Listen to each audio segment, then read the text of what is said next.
Today we are reading This Is My Book by Mick Inkpen.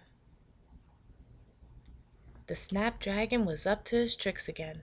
Every Tuesday he would whiz in and do nasty things to the words in the book. His latest naughtiness was gobbling all the dots from the eyes and blowing them at passerbys. Foot, foot, foot. Stop, stop, stop, said the book mouse. This is my book. But before anyone could stop him, the Snapdragon swooped down, bit off the K and part of the B of the book. This is my poo. It was a very naughty thing to do.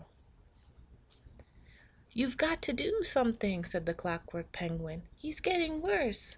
The book mouse set the missing part of the B back in place and looked at the new word.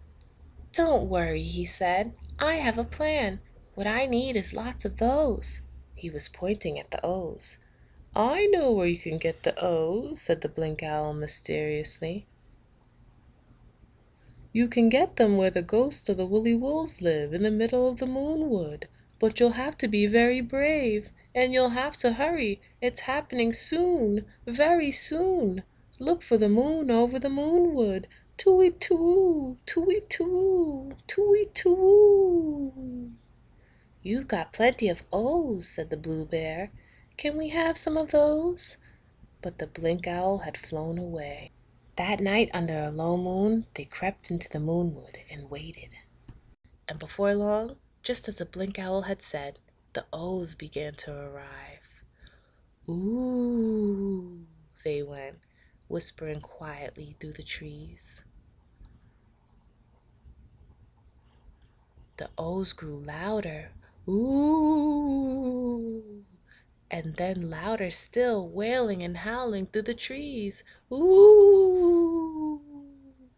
We don't like this, said the little horse, and everyone galloped out of the moonwood, leaving the book mouse all alone. The book mouse crept further into the wood. You don't frighten me, he cried. Is that the best you can do? The moonwood fell silent, and then suddenly, louder than any sound that had ever been heard in the moonwood before, there came the most awful rumbling, ooh! Quick as a flash, the book mouse grabbed all the O's and ran as fast as he could out of the moonwood. Give us back our O's, cried the ghosts of the woolly wolves, and because he was a very considerate mouse, the book mouse tossed the smallest one back to them. Oh, said the ghost of the woolly wolves. It was all they could say. On Tuesday, the book mouse set everyone in their places and went off to find the Snapdragon. He was having his tea. Now this is your last warning, Snapdragon, said the book mouse. The words don't make any sense if you keep eating the letters. It's got to stop. The Snapdragon bit a chunk of the P. I always eat my peas, he giggled. Then he rose high into the air, sucking up all the little dots over the eyes and blowing them straight at the book mouse. Pft, pft, pft. You can't tell me what to do. The book mouse scampered away as fast as he could, with the Snapdragon snapping at his little pink tail. As soon as he reached to the end of the page, he squeaked. And when they heard the book mouse squeak, everyone who lived at the edge of the moonwood took a deep breath and shouted, and perhaps it would be helpful if you did too.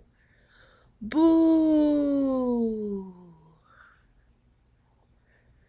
The Snapdragon went spinning through the air. He bounced off the moon. He made a terrible mess, dragon scales and O's everywhere. He fell back down to earth. And there he lay, in the middle, feeling very sorry for himself. I won't do it again, he sniffled. The book mouse made the Snapdragon return the O's to the ghosts of the woolly wolves in the moonwood. Thank you. And because he was really sorry, and not just pretending, the Snapdragon brought back the K he had stolen and put it back where it belonged.